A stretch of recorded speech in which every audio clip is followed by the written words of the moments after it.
ক্লাসে ম্যাডাম ঢুকেই বলল, জয় তুই নাকি সাদিয়াকে প্রেমপত্র দিছস। সাদিয়া তোর প্রেমপত্র পড়ে অজ্ঞান হয়ে গেছে। ম্যাডামের কথা শুনে আমার কলিজা শুকিয়ে গেল। সাদিয়া ম্যাডামের একমাত্র মেয়ে, ডাইনি মায়ের একমাত্র আদরের সন্তান। ম্যাডাম আবার বলল, কিরে তুই উত্তর দিচ্ছিস না কেন? ভয়ে আমার পায়ে কাঁপাকাঁপি শুরু হয়ে গেল, যে কোনো সময় প্যান্ট নষ্ট করে ফেলার মতন। জীবনে কখনো ম্যাডামের ক্লাসে পড়া দিয়েছি বলে মনে পড়ে না। ম্যাডাম এমনিতেই আমাকে দেখতে পারে না, তার উপর তার মেয়েকে প্রেমপত্র দিয়েছি, সেটা পড়ে বেচারি অজ্ঞান। ম্যাডাম আমার অবস্থা আজ কি করবে সেটা বুঝার বাকি রইল না।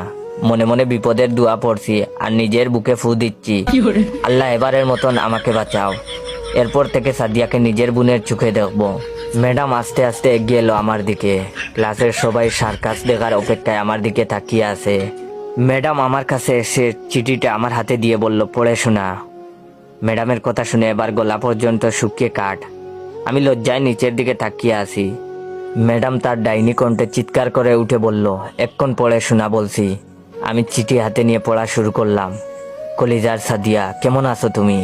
জানি তুমি ভালো নেই। তোমার ডাইনি মায়ের 45 মিনিটের ক্লাস আমাদের যে অবস্থা করে, আল্লাহ জানে সারাদিন তোমার ওপর ওই ডাইনিটা কতটা নির্যাতন চালায়। তুমি বললে আমি উনার বিরুদ্ধে মামলা করব। প্রথম দিন তোমাকে দেখেই আমার বুক কেঁপে উঠছিল। সেই কাঁপুনিতে বাংলাদেশ ও মায়ানমারের কিছু অংশ কেঁপে ওঠে, অথচ মানুষজন বলে সেটা নাকি ভূমিকম্পের কারণে। কাউকে বিশ্বাস করাতে পারিনি, ওটা আমারই বুকের ভূমিকম্প। তুমি জানো সারাদিন শুধু আমি তোমার কথা ভাবি। এত ভাবনা যদি আমি গণিতের প্রতি দিতাম, তাহলে আইনস্টাইনের মতো আমার পকেটে 2-4টা নোবেল থাকতো। কিন্তু দেখো, আমি নোবেলের কথা চিন্তা না করে শুধু তোমার কথা চিন্তা করি।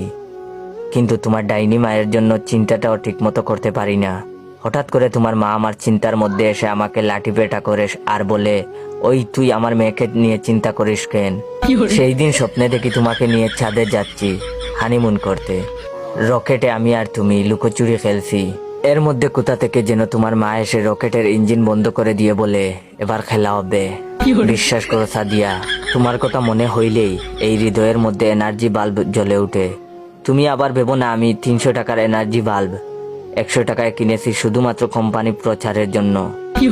আমি ফিলিপস বাল্বের কথা বলেছি, যা দিবে তোমাকে শতভাগ আলো ও দীর্ঘদিনের গ্যারান্টি। সাদিয়া বিশ্বাস করে এই মানে। হঠাৎ দপাস করে কিছু পড়ে যাওয়ার শব্দ পেলাম। সামনে তাকিয়ে দেখি ম্যাডাম অজ্ঞান হয়ে মাটিতে পড়ে গেছে। সবাই মিলে দৌড়াদৌড়ি করে ম্যাডামকে তুলে ডাক্তার ডাকতে গেলাম। ম্যাডামের জ্ঞান ফিরলে প্রিন্সিপাল ম্যাডাম আমাকে ডেকে পাঠালেন। উনি বললেন, তুমি নাকি ম্যাডামের মেয়ে সাদিয়াকে চিঠি দিয়েছো। কি ছিল সেই চিঠিতে?